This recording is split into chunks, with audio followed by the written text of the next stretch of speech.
wallahi maza kafin a riga ka hanzarta kapci wannan madani na subscribe sannan ka sambara dangwala ga wannan hatimi na kararrawa ta yadda duk wani lokaci da wannan tasha ta Nasiri bin Muhammad ta dora sabuwar dauka nan take zaka fara sani ba tare da bata lokaci ba to ayi kenan. Jama'a assalamu alaikum, barkanmu da sake saduwa a wannan tasha ta mu ta Nasiri bin Muhammad, inda a yau muke dauke da bidiyo na yadda za ku yi downloading din bidiyo daga Facebook ta hanyar amfani da Xender. Idan ba ku manta ba, a kwanakin baya kusan watanni biyu da suka wuce mun kawo muku bidiyo ta yadda za ku yi downloading din bidiyo daga Facebook ta hanyar amfani da Opera. To a yau kuma mun kawo muku ne ta hanyar amfani da Xender. Don haka sai ka tsaya ka bi wannan bidiyo ka kalla ka gani wanne ne zai fi maka sauyi, na Xender ne ko kuma na Opera.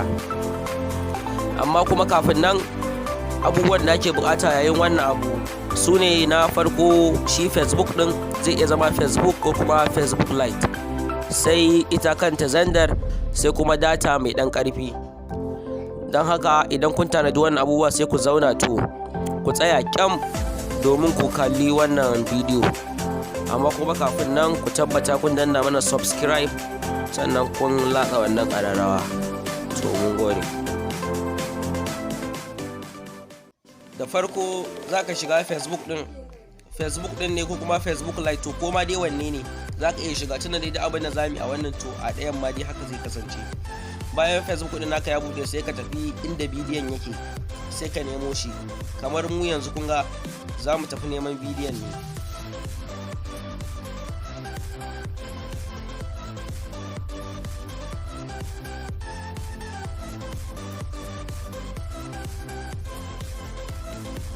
Yawwa, kamar mu ma yanzu haka neman bidiyon namu muke.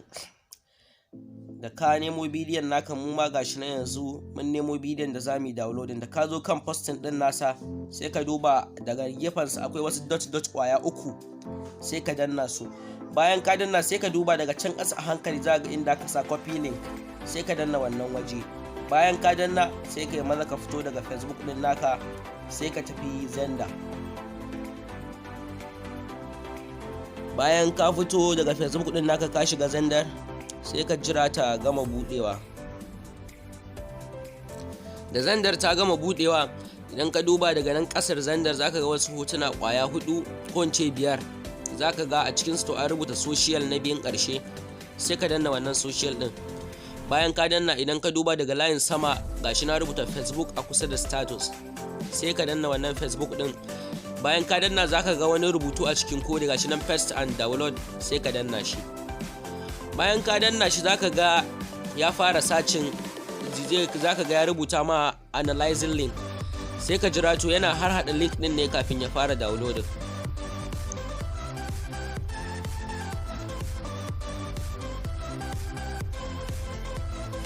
Bayan ya dauke sai ka janyo nan saman wayar taka wajen notification bar kenan. Idan ka janyo zaka ga alamar downloading din da yake yi.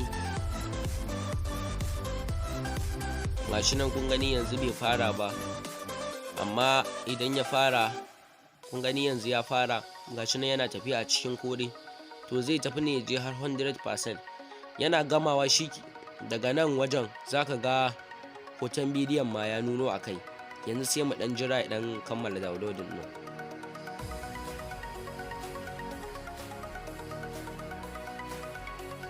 Gashi nan yanzu ya kusan gamawa, a hankali yake tafiya.